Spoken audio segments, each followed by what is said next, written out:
برادران ملت اسلامی، السلام علیکم ورحمۃ اللہ وبرکاتہ۔ الحمدللہ وکفا وسلام علی حبیبہ المصطفیٰ، اما بعد فاعوذ باللہ من الشیطان الرجیم، بسم اللہ الرحمن الرحیم۔ وَأَمَّا بِنِعْمَةِ رَبِّكَ فَحَدِّثْ، صدق اللہ مولانا العظیم۔ بارگاہ رسالت معاب صلی اللہ علیہ وسلم میں درود پاک کا ہدیہ پیش کریں۔ اللہم صلی علی سیدنا محمد معدن الجود والکرم وآلہ واصحابہ الکرام وابنہ الکریم وبارک وسلم صلاة دائمة سرمدا ابدا۔ عزیزان گرامی وقار، ہم ویسے یہاں پر جمعہ کی نماز کے لیے حاضر ہیں اور اللہ کا یہ مقدس گھر ہے۔ یہاں پر تعظیم، عبادت خالص اللہ کی ہوتی ہے۔ یہاں سارے انسان برابر ہیں۔ ہم میں سے دنیاوی اعتبار سے چاہے کسی بھی مقام کا حامل ہو، لیکن یہ گھر ایسا ہے جہاں پر سب کے سب برابر ہیں۔ امیر غریب، فقیر غنی، سب ایک صف میں ہیں۔ اسی لیے کہا گیا تھا، آ گیا عین لڑائی میں گر وقت نماز، قبلہ رو ہو کے زمیں بوس ہوئی قوم حجاز۔ ایک ہی صف میں کھڑے ہو گئے محمود و ایاز، نہ کوئی بندہ رہا نہ کوئی بندہ نواز۔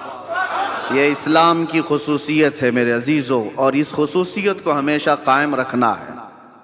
ایک بات، بہت مختصر سا وقت ہے، مولانا نے تو اس کو جلسہ بنا دیا، ورنہ تو یہ جمعہ ہی ہے۔ جمعہ الگ ہوتا ہے، جلسہ الگ ہوتا ہے۔ میں آپ سے ایک بات عرض کرنا چاہتا ہوں، برسوں سے آپ اس عبادت خانے میں یا جہاں پر بھی اپنی پیشانی ٹیکنے کے لیے جاتے ہیں، بچپن سے تو آپ مسجدوں میں جا رہے ہوں گے۔ ایک مسجد ایسی کوئی مجھے بتا دو جہاں خدا کی کوئی تصویر لگائی گئی ہو، کہیں ہے؟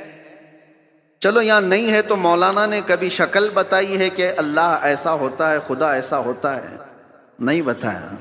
یہ پوری دنیا کی واحد قوم، ایک ہی قوم ایسی ہے جو بنا دیکھے سجدے میں چلی جاتی ہے۔ ہر قوم کو دنیا میں جا کر کے آپ دیکھنا، سرچ کر کے، سب کو جھکنے کے لیے کوئی نہ کوئی مورتی کی ضرورت ہوتی ہے۔ وہ سامنے دیکھتے ہیں پھر جھکتے ہیں، اور چاہے وہ کسی بھی دین میں ہو، سب نے اپنا اپنا کچھ نہ کچھ بنا رکھا ہے۔ عیسائی اگرچہ خدا کی عبادت کی بات کرتے ہیں، لیکن انہوں نے مریم اور حضرت عیسیٰ علیہ السلام کی بھی مورتیاں بنا لی ہیں۔ یہودی اگرچہ اللہ کی عبادت کی بات کرتے ہیں، لیکن نبیوں کی مورتیاں انہوں نے بھی بنا رکھی ہیں۔ جتنے مذاہب ہیں، انہوں نے سب نے اپنی اپنی جھکنے کے لیے کچھ نہ کچھ چیزیں بنائی ہیں۔ یہ پوری دنیا میں ایک ہی قوم ہے، ایک ہی قوم ہے۔ اسی لیے تو میں عرض کرتا ہوں میرے عزیزو، اللہ تبارک و تعالیٰ نے ہماری اور تمہاری فضیلت میں قرآن کی شروع کی آیتوں میں فرمایا یؤمنون بالغیب، یہ وہ لوگ ہیں جو غیب پر ایمان رکھتے ہیں۔ آج تک ہم نے اللہ کو دیکھا نہیں، اور لوگ یہ طعنہ مارتے ہیں کچھ، جیسے ابھی مسئلہ چل رہا تھا کہ ہم سب نے پکارا تھا آئی لو محمد صلی اللہ علیہ وسلم، سیدنا محمد صلی اللہ علیہ وسلم۔ میرے عزیزو، ہمیں یہ چیزیں راستوں پر یا جلسوں پر اس طرح علل اعلان کہنے کی ضرورت کیوں پیش آتی؟ جب کوئی درندہ چھیڑتا ہے تو ہمیں پھر اظہار کرنا واجب ہو جاتا ہے۔ اگر کوئی نہ پوچھے آپ سے تو بتانا ضروری تو ہے نہیں، لیکن جب اگر کوئی چھیڑے تو پھر ہمیں بتانا واجب ہو جاتا ہے کہ ہم اپنے نبی پاک صلی اللہ علیہ وسلم سے اپنی جان سے زیادہ محبت کرتے ہیں۔ تو کسی ایسے ہی کیڑے مکوڑے نے یہ سوال کیا تھا سوشل میڈیا پر کہ یہ مسلمانوں کو دیکھو، جگہ جگہ یہ پرچم اٹھائے ہوئے ہیں کہ اپنے نبی سے محبت کرنے کی بات کرتے ہیں، ان سے ذرا پوچھو کیا انہوں نے اپنے نبی کو دیکھا ہے؟ جس سے آئی لو محمد کہہ رہے ہیں، کیا محمد صلی اللہ علیہ وسلم کو انہوں نے دیکھا ہے؟ اس ظالم کو تو میں یہ جواب دیتا ہوں، بن دیکھے جب یہ حال ہے۔ ارے دیکھتے تو بات الگ تھی، سر ہتھیلیوں پر لے کر کھڑے ہوتے ہیں۔ بنا دیکھے یہ حال ہے کہ ہم اپنی ماؤں کو اور اپنے باپ کو بچپن سے دیکھا ہے، باوجود اس کے ہم اپنی ماں اور باپ سے زیادہ اپنے نبی سے محبت کرتے ہیں۔ یہ اللہ تبارک و تعالیٰ کی طرف سے ہمیں عطا کیا ہوا ہے۔ میں آپ سے یہ بات کہنا چاہتا ہوں کہ دنیا اسی میں پریشان ہے کہ ایک ایسی قوم ہے، نہ اپنے خدا کو دیکھیے نہ اپنے نبی کو دیکھیے، لیکن دوسروں کی بنسبت اس قوم کا حال یہ ہے، دوسروں کو پرچار کر کر کے بلانا پڑتا ہے، اور یہ بنا اعلان کے جمعہ میں بھر جایا کرتے ہیں۔ آج تک کبھی جمعہ کا پوسٹر لگتا ہوا دیکھا آپ نے کہ اس مسجد میں جمعہ کی نماز ہونے والی ہے؟ بچپن سے کبھی سنا آپ نے؟ ایک اذان ہوتی ہے ساری صفیں بھر رہی ہیں۔ ہر مسجد کا حال ہے۔ جمعہ میں کون تمہیں دعوت دے کر بلاتا ہے؟ مؤذن صاحب گھر گھر جاتے ہیں، پوسٹر لگایا جاتا ہے، پرچار کیا جاتا ہے؟ نہیں۔ اس بات سے تو دنیا خوف زدہ ہے کہ آخر ان کو کون جمع کرتا ہے ان صفوں میں، اور صفوں میں آنے کے بعد کسی کی کوئی وی آئی پی صف نہیں ہے۔ جو پہلے آیا وہ پہلے بیٹھ گیا۔ وہ کسان کا بچہ بھی سامنے بیٹھ سکتا ہے، کسی غریب مزدور کا بچہ بھی پہلی صف میں بیٹھ سکتا ہے، اور بادشاہ اگر تاخیر سے آئے تو پیچھے ہی بیٹھا رہے۔ یہ نظام کہاں سے ہے؟ یہ آج تک ان کو کون بنا کر رکھا ہے؟ دنیا اس بات سے خوف زدہ ہے میرے عزیزو۔ یہ وہ چیزیں ہیں۔ جارج برنارڈ شاہ ایک بہت بڑا مورخ ہے انگریز، اور اس نے یہ لکھا ہے کہ بہت سارے دنیا میں ریولیوشن آئے، دنیا میں بہت سارے انقلاب آئے، بڑی بڑی شخصیتیں آئیں، جیسے مارکس کا، لینن کا، اور بھی کئی ایسے بڑے بڑے شخصیات آئی، انہوں نے دنیا کے نظام کو بدلنے کی کوششیں کی، لیکن ان کا انقلاب، ان کا ریولیوشن 100 سال سے زیادہ تک نہیں چلا۔ ان کے اپنے شاگرد جب تک تھے تب تک ان کے انقلاب میں دم تھا۔ جارج برنارڈ شاہ کہتا ہے دنیا میں ایک ہی انقلاب میں نے دیکھا ہے، 14 صدیوں کے بعد بھی آج بھی پوری طاقت کے ساتھ قائم ہے، اور وہ انقلاب ہے مکہ کی سرزمین سے اٹھا ہوا، محمد الرسول اللہ کی زبان سے لایا ہوا، اور مدینے کے بادیہ نشین بغیر چپل کے ایک لباس میں چلنے والے وہ صحابہ کا لایا ہوا انقلاب ہے۔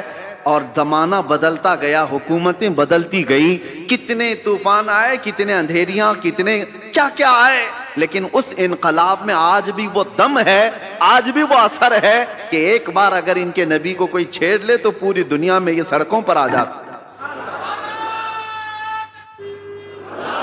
یہ بات میں آپ کو اس لیے کہہ رہا ہوں، یہ جان ابھی تک باقی کیوں ہے؟ 1400 سال ہو گئے، یہ جان باقی ہے۔ آپ کو پتہ ہے، میں آپ کو بہت بڑی بات کہنے جا رہا ہوں، توجہ۔ یہ جمعہ آج تک ہمارے سلامت ہیں۔ کتنے درندے آئے اذانیں بند کرنے کے لیے، قرآن پر پابندیاں لگانے کے لیے، کیا کیا نہیں کیا۔ 1400 سال یوں ہی نہیں گزرے ہمارے۔ لوگ کہتے ہیں آج حالات خراب ہیں، اس سے بھی بڑے حالات خراب ہو کے گئے۔ چنگیز آیا، ہلاکو آیا، جنہوں نے مسلمانوں کی کھوپڑیوں سے مینار بنا دیے تھے، بغداد کی پوری سرزمین کو مسلمانوں کے خون سے لال کر دیا تھا۔ اس وقت جب اسلام نہیں رکا تو آج کے نشیڑیوں سے کیا اسلام رکے گا؟ کچھ نہیں ہونے والا ہے، لیکن حالات آئے اور گئے۔ لیکن آج تک یہ جو جان باقی ہے، کون تمہیں جمع کرتا ہے آج؟ ویسے تو مسلمان کسی کی جلدی ماننے والے نہیں، کسی کو قائد بھی نہیں مانتے۔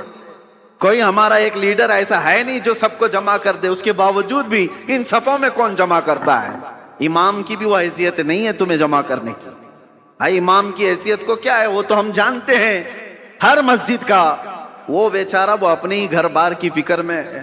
لوگ اس کو خالی جمعہ اور امامت کے طور پر دیکھتے ہیں، باقی جمع کرنے کی طاقت یہ پوری وہ نہ امام کی ہے نہ مؤذن کی ہے، اور بڑے نیتا کی بھی نہیں۔ جب ان کا کوئی بڑا نیتا نہیں، کوئی بڑا قائد نہیں، تو یہ لاکھوں کی تعداد میں صفوں میں ان کو ہر جمعہ کون جمع کرتا ہے؟ اور صرف یہاں نہیں، پوری دنیا میں کون جمع کرتا ہے؟ یہ رمق، یہ دمک آج تک ان کے چہروں پر باقی کیوں ہے؟ آج پوری دنیا تمہیں آتنکواد کا ایک لیبل لگانے کے لیے کیا کیا نہیں حربے استعمال کیے، پوری میڈیا کا استعمال کیا۔ داڑھی دکھے تو لوگ کہیں ٹیررسٹ ہے، ٹوپی دکھے تو لوگ کہیں ٹیررسٹ ہے۔ سب پروپیگنڈے کے باوجود نہ ٹوپی اتری نہ داڑھی اتری۔ آج بھی ہے یا نہیں ہے؟ اس لیے میں بتانا یہ چاہتا ہوں کہ یہ رمق، یہ دمک، یہ جان آج تک باقی کیوں ہے؟ اس لیے کہ ہمارا رسول زندہ ہے تو دین بھی زندہ ہے۔ رسول زندہ ہے اور زندہ رسول کا دین قیامت تک زندہ رہنے والا ہے.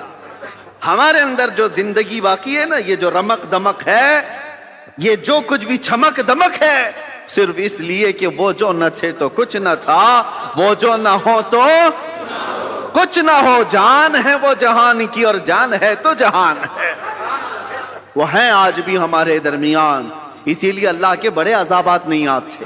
قرآن میں اللہ نے فرمایا وَمَا كَانَ اللَّهُ لِيُعَذِّبَهُمْ وَأَنْتَ فِيهِمْ. اللہ اس قوم پر ویسا عذاب نازل نہیں کرے گا جیسے پچھلی امتوں پر کرتا تھا، اس لیے کہ ان کے بیچ میں میرا محبوب آرام فرما ہے. اب جو بات میں کہنے جا رہا تھا وہ یہ، آپ ان مسجدوں میں آئے، کبھی خدا کی تصویر نہیں دیکھی، کبھی خدا کا کوئی چہرہ، کوئی اس کا آکار نہیں دیکھا اور نہ ہی سنا ہے، اور ہم بنا بھی نہیں سکتے. جو آنکھوں میں آ گیا وہ خدا نہیں ہو سکتا.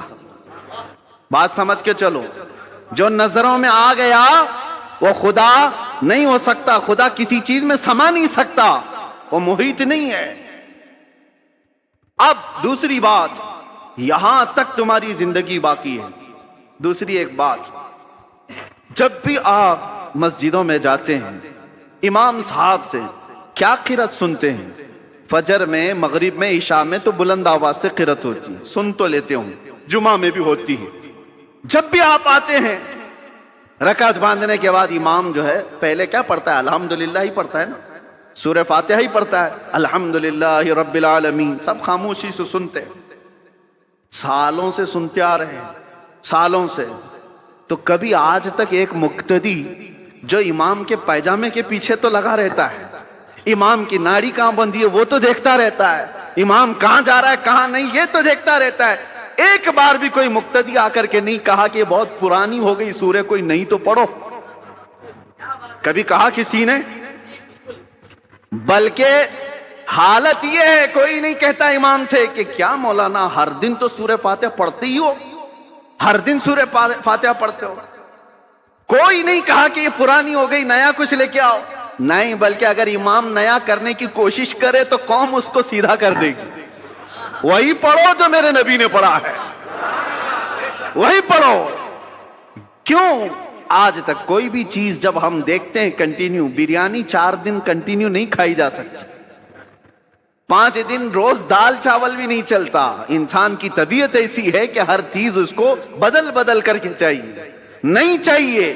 لیکن اس میں کبھی نیا کا تصور بھی نہیں آتا. کیوں؟ ایک یہ چیز. دوسری چیز میں نے بتایا، مسجدوں میں ہمارے قرآن وہی ہے، سورہ فاتحہ سے شروع کرتا ہے امام، اس کے بعد چاہے قرآن میں کہیں سے بھی پڑھے سورہ فاتحہ تو پڑھتا ہے. لیکن کسی مقتدی کو آج تک اس بات پر کوئی شکایت نہیں. تیسری ایک اور چیز، تمہارا کلمہ کیا ہے؟ لا الہ الا اللہ محمد رسول اللہ. ایک کلمہ ہے. تمہارے باپ کا کلمہ کیا تھا؟ اور دادا کا کلمہ کیا تھا؟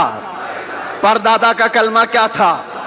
صدیوں سے ایک ہی کلمہ چل رہا ہے، ایک ہی کلمہ ہے، لا الہ الا اللہ محمد رسول اللہ. یہ کلمہ کبھی آپ نے اپنے ابا سے بھی نہیں پوچھا، مولانا سے بھی نہیں پوچھا، بہت سال ہو گئے کوئی نیا کلمہ تو لاتے ہیں، تھپڑ لگے گا کہ نیا نہیں، اس میں یہی پرانا ہے. بلکہ حالت یہ ہے دوسرا کوئی ڈائلاگ ہو، کوئی گانا ہو، کوئی بھی چیز ہو، 4 مہینے 6 مہینے چل سکتی ہے، سال بھر 2 سال، اس کے بعد وہ سننے کو دل نہیں کرتا. آدمی چاہتا ہے یہ پرانا ہو گیا، اب کچھ نیا سناؤ. کلمہ طیبہ کو کوئی بھی امتی یہ نہیں کہتا پرانا ہو گیا. ارے 70,000 بار بھی پڑھیں تو اس میں جدت اور لذت اور آتی، کبھی پرانا نہیں ہوتا. یہ ایسی چیزیں تمہارے پاس ہیں، تمہارے پاس ہیں. یہ جمعہ کی جماعت، یہ قرآن کی حقانیت، یہ کلمہ طیبہ کی جدت جو ہر زمانے میں ہے، کیا یہ تمام چیزیں اس بات کا ثبوت نہیں ہے کہ اسلام زندہ ہے اور قیامت تک زندہ رہنے والا ہے؟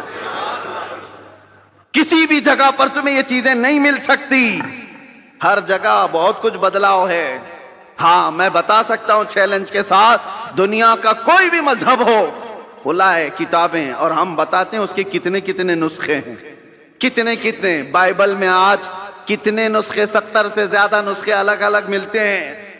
یونان میں الگ ہے اور یورپ میں الگ ہے. جو انجیل Bible old testament new testament سب بدلی ہوئی ہیں، اور ہمارے ہاں کی کتابیں، ہمارے دیش میں جو بہت ساری مقدس کتابیں مانی جاتی ہیں، ان میں بھی ہیر پھیر ادھر ادھر بدلاؤ الگ الگ ہے. لیکن افریقہ سے لے کر امریکہ تک، ہند سے لے کر کے آپ کسی بھی کونے تک جاؤ، قرآن سورہ فاتحہ سے شروع ہوتا ہے والناس پر ہی ختم ہوتا ہے. فرقے بہت ہوئے دین میں، اسلام میں بہت سارے فرقے ہوئے، لیکن اس میں کسی کا اختلاف نہیں آیا. قرآن کے 30 پارے اور 114 سورتیں جو صحابہ کے زمانے میں تھی وہ آج بھی وہی موجود ہے. اس کلام پاک پر کسی کا اثر کیوں نہیں ہوا آج تک؟ کوئی قرآن نہیں بدل پایا، کوئی ایک پارا تو چھوڑو، ایک سورہ تو چھوڑو، ایک حرف بھی نہیں بدل پایا، زبر زیر اور نقطے بھی اس کے بدل نہیں پائے. 1400 سال سے ایک کتاب چلی آ رہی ہے، اس کتاب کو کوئی نہیں بدل پایا. اے مسلمانوں، میں تمہیں یہ فخر والی باتیں بتا رہا ہوں، اس سے بڑھ کر کے دولت جاؤ ڈھونڈ کر کے نکالو، کسی کے پاس نہیں مل سکتی. پھر تم کس بات کے مایوسی میں جیتے ہو ہمارے پاس کچھ نہیں ہے؟ اتنی بڑی دولتیں جس کے پاس ہے اسے سر جھکا کر نہیں، سر اٹھا کر جینا چاہیے. دنیا میں سر اٹھا کر کے جیو. اللہ رب العزت کے دی ہوئی یہ ساری نشانیاں تمہارے پاس موجود ہے. چلو ہم کہانیوں، جس کو یہ لوگ کہتے ہیں کہانیاں ہیں، غوث پاک کی کرامت سناؤ تو کہیں کہانی ہے، غریب نواز کی کرامت سناؤ تو کہیں کہانی ہے، حضور پاک صلی اللہ علیہ وسلم کے معراج کا واقعہ سناؤ تو کہتے ہیں کہانی ہے. تم کو یہ لگتا ہے پرانی باتیں کہانیاں ہیں تو ٹھیک ہے، لیکن جو قرآن آج تک موجود ہے اس کا جواب تو لا کر کے دے دو. یہ جو قرآن ہے یہ تو کہانی نہیں، تمہارے پاس ہے. اور قرآن جگہ جگہ چیلنج کرتا ہے. اللہ خود فرماتا ہے فَأْتُوا بِسُورَةٍ مِّن مِّثْلِهِ، اگر ہمت ہے تو اس کی طرح کی ایک سورہ بنا کر کے لاؤ. اور یہ 1400 سال پہلے کیا ہوا چیلنج ہے. آج تو دنیا بہت ترقی کر چکی ہے، ٹیکنالوجی میں کہاں تک جا چکی ہے. پیٹروٹ میزائل اور منٹوں میں ادھر سے ادھر سفر کرنے والے، ان سارے ٹیکنالوجی کے بادشاہوں سے کیوں نہیں پوچھتے کہ ایک قرآن کیوں نہیں بنا پاتے، کیوں نہیں لائے؟ میرے عزیزو، اللہ کا یہ وعدہ ہے. اللہ فرماتا ہے قُلْ لَئِنِ اجْتَمَعَتِ الْإِنسُ وَالْجِنُّ عَلَىٰ أَن يَأْتُوا بِمِثْلِ هَٰذَا الْقُرْآنِ لَا يَأْتُونَ بِمِثْلِهِ وَلَوْ كَانَ بَعْضُهُمْ لِبَعْضٍ ظَهِيرًا. اے رسول پاک آپ کہہ دیں سارے انسان مل جائیں، سارے جنات مل جائیں، سب مل کر کے ایک دوسرے کی مدد کر کے ایسا قرآن بنانا چاہیں، اللہ فرماتا ہے تب بھی وہ نہیں لا سکیں گے، نہیں لا سکیں گے. اللہ کا وعدہ ہے. تو آج تک جو اس کتاب کا مثل نہیں لا سکا وہ کتاب تمہارے پاس ہے، وہ قرآن تمہارے پاس ہے. مجھے بتاؤ اس سے بڑھ کر کے دولت اور کیا ہے؟ اس سے بڑھ کر کے دولت کیا ہے تمہارے پاس؟ یہ زندہ جاوید معجزے ہیں. اب یہ سب چیزوں کے بعد پھر میں آپ سے اخیر میں اتنا کہنا چاہوں گا، جس کے پاس اتنی قیمتی چیزیں ہیں اس کو اعلیٰ حضرت کی یہ بات سننا چاہیے. اعلیٰ حضرت کیا کہتے ہیں؟ سونا پاس ہے، سونا بن ہے، سونا زہر ہے. اٹھ پیارے، 3 بار سونے کا لفظ استعمال کیا. سونا پاس ہے تیرے، اس کا مطلب کیا ہے؟ گولڈ. سونا پاس ہے، سونا بن ہے. بن کہتے ہیں جنگل کو. سونا جنگل سنا ہے نا، خالی پڑا ہوا جنگل ہے جہاں درندے، اس کو سونا جنگل کہتے ہیں. یعنی سونا پاس ہے تیرے، گولڈ پاس ہے، اور جنگل والا راج ہے. اور ایسے وقت میں سو کر کے رہنا یہ تو زہر ہے. اٹھ پیارے، ایسے وقت میں سونا زہر ہے. اٹھ پیارے، تو کہتا ہے میٹھی نیند ہے تیری متھی نرالی ہے، آنکھ سے کاجل صاف چرا لے یہاں وہ چور بلا کے ہیں، تیری گٹھری تاکی ہے اور تو نے نیند نکالی ہے. اور یہ دنیا کا حال یہ ہے، شہد دکھائے زہر پلائے، شہد دکھائے زہر پلائے، قاتل ڈائن شوہر کش. 3 لفظ اعلیٰ حضرت نے کہا. یہ دنیا کیسی ہے معلوم ہے؟ یہ قاتل ہے، یہ ڈائن ہے، یہ شوہر کش ہے. ایسی عورت کے یہ 3 لقب ہے.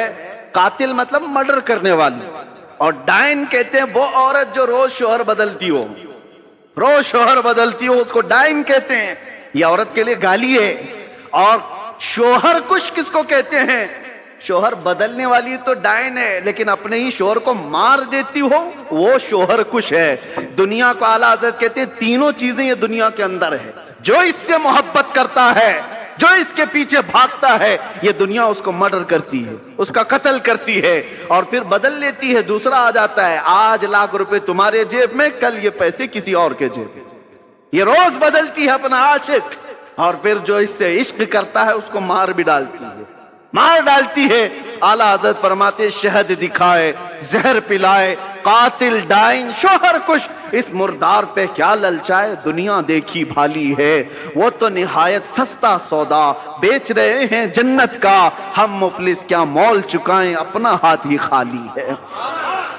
میرے عزیزوں، اس لیے میں کہتا ہوں جس کے پاس اتنی قیمتی چیزیں ہیں اسے سونا زیب نہیں دیتا، اسے غفلت کی نیند زیب نہیں دیتی، اسے بزدلی اچھی نہیں لگتی، اس لیے جیو تو شیروں کی زندگی جیو۔ اور میرے علاقے کے شیر میسور ٹیپو سلطان شہید رحمت اللہ تعالیٰ علیہ کا فرمان تھا، گیدڑ کی 100 سالہ زندگی سے شیر کی ایک دن کی زندگی بہتر ہے، بزدلوں کی طرح گھٹ گھٹ کر کے لمبا جینے سے بہتر ہے علل اعلان ایک دن جی کر کے چلے جائیں، اس لیے کہ ہمیں پتا ہے تلوے چاٹنے والوں کی تاریخ نہیں لکھی جاتی، باطل سے ٹکرانے والوں کی تاریخ لکھی جاتی ہے۔ آپ کو ڈر کس بات کا؟ آپ مجرم قوم سے ہیں، آپ چور قوم سے ہیں، آپ کا کیا خوف ہے، کس بات کا ڈر ہے؟ کیا قرآن جھوٹا ہے؟ کیا اللہ تبارک و تعالیٰ کی شان میں کوئی کمی ہے؟ میرے نبی پاک کے اخلاق میں کوئی کمی ہے؟ سب کچھ تمہارے پاس اچھا ہے، تو پھر ڈرنا اور سہمنا کیا؟ میرے عزیزو، آپ سب اگر اس بات کا انتظار کرتے رہیں، جیسے کہتے ہیں حالات بہت برے ہیں، حالات بڑے خراب ہیں، ایک بات یاد رکھو، جو بندہ یہ سوچتا ہے کہ پوری ٹریفک خالی ہو تب میں ڈرائیونگ سیکھوں گا تو پھر وہ بوڑھا ویسی ہی ہو جائے گا۔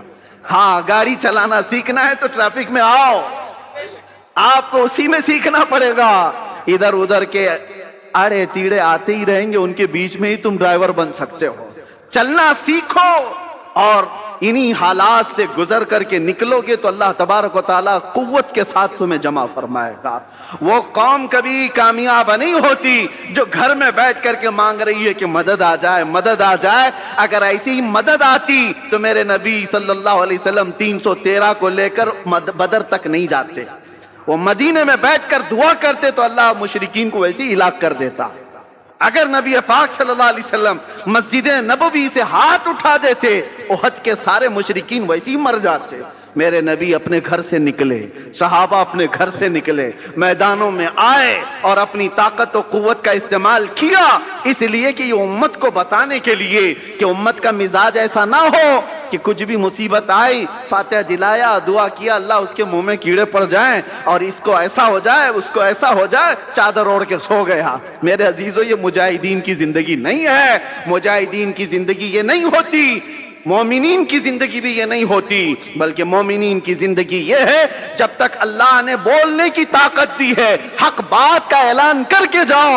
اگر امام حسین رضی اللہ تعالیٰ عنہ کے ماننے والے ہو تو کبھی دل پر ہاتھ رکھ کر کے سوچو، ایک بار صرف اگر امام حسین سمجھوتا کر لیتے تو ان کا پورا خاندان بچ گیا ہوتا۔ ان کا خاندان بچنا کیا، مدینے کی گورنری مل جاتی، بہت بڑی وزارت مل جاتی، لیکن حسین اعظم کا مزاج یہ تھا، نہیں، جب کفر و شرک یا فسق و فجور چھا رہا ہو اس وقت سمجھوتے نہیں کیے جاتے، اس وقت میدان میں نکل کر حق بات کا اعلان کیا جاتا ہے، چاہے گردن بھی چلی جائے۔ حسین کا یہ مزاج ہے، ہم یہی اعلان کرنا چاہتے ہیں، اگر گردن چلی بھی جاتی ہے ہمیں اس کی پرواہ نہیں ہے، کیونکہ ہم پروانے ہیں اور شمع کے اطراف مٹنا ہی پروانے کا کام ہے، شمع کے ارد گرد مٹ جانا ہی پروانے کا کام ہے، اور ختم ہونے سے کسی کے اسلام ختم نہیں ہوتا، اسلام زندہ ہوتا ہے ہر کربلا کے بعد، اسلام زندہ ہوتا ہے ہر کربلا کے بعد۔ بس میں آپ سے یہ گزارش کرنا چاہوں گا، آپ جس طریقہ کار کو جو نوجوانوں نے آج پکڑ رکھا ہے اس سے توبہ کر لیں۔ یہ نشہ کا ماحول، یہ خرابیوں کا ماحول، یہ جو دور دورہ چل پڑا ہے، اے نوجوانوں، یہ تمہاری زندگی کو سیب نہیں دیتا، یہ شیوا امت مصطفیٰ کا نہیں ہے۔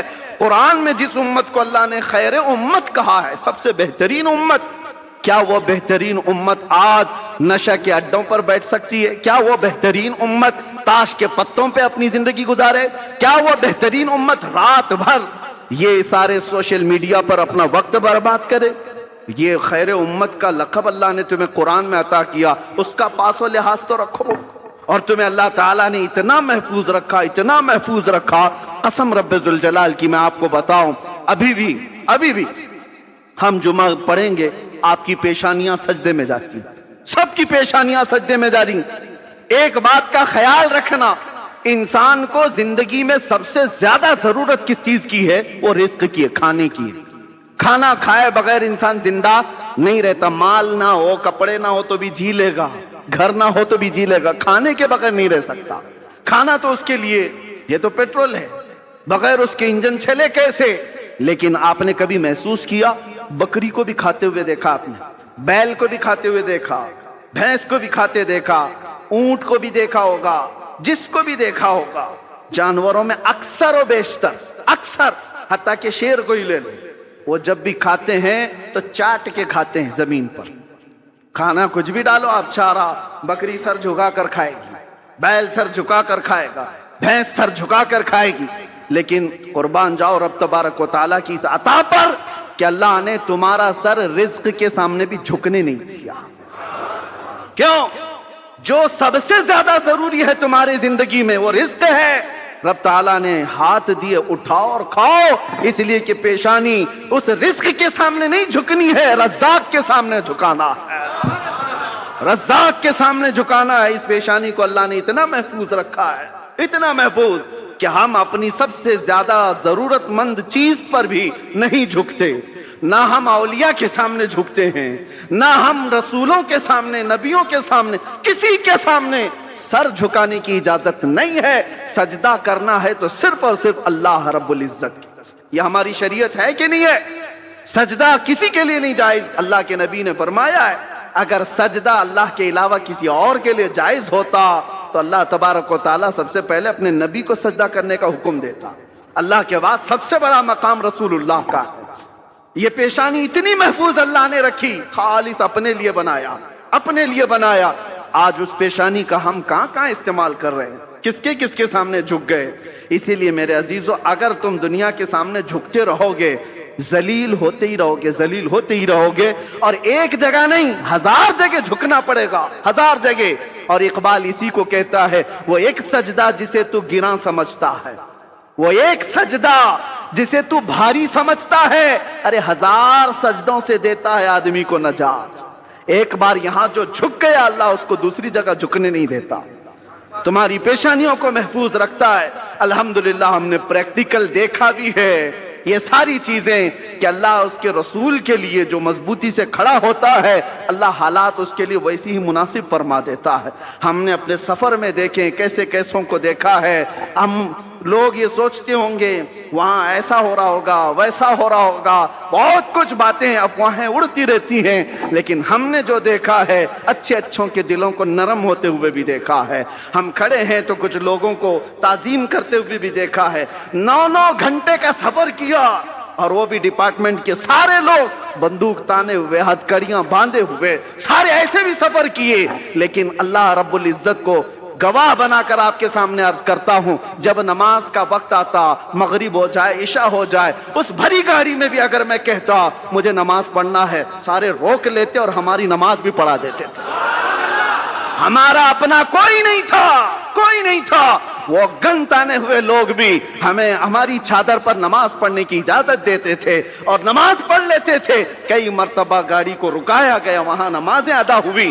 میں یہ اپنی تعریف میں نہیں کہہ رہا، اس بات کے لیے کہہ رہا ہوں کہ رب کے سامنے جو جھکتا ہے، اللہ دوسروں کے سامنے جھکنے سے بچا لیتا ہے، اور راستے اس کے لیے اللہ ہموار فرماتا ہے۔ تم بہانے کرتے رہو گے، 1000 بہانے آتے رہیں گے۔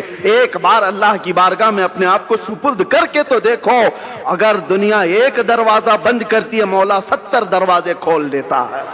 رب تبارک و تعالیٰ کہنے سننے سے زیادہ عمل کی توفیق عطا فرمائے۔ ویسے یہ جلسہ نہیں تھا، یہ جمعہ ہے، لیکن بہرحال آپ کا جوش جمعہ کو بھی جلسہ بنا ہی دیتا ہے۔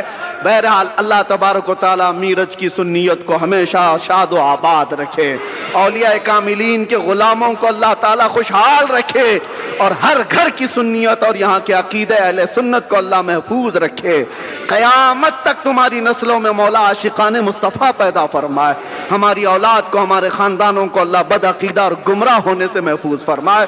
وآخر دعوانا ان الحمد للہ رب العالمین۔ لبیک یا رسول اللہ۔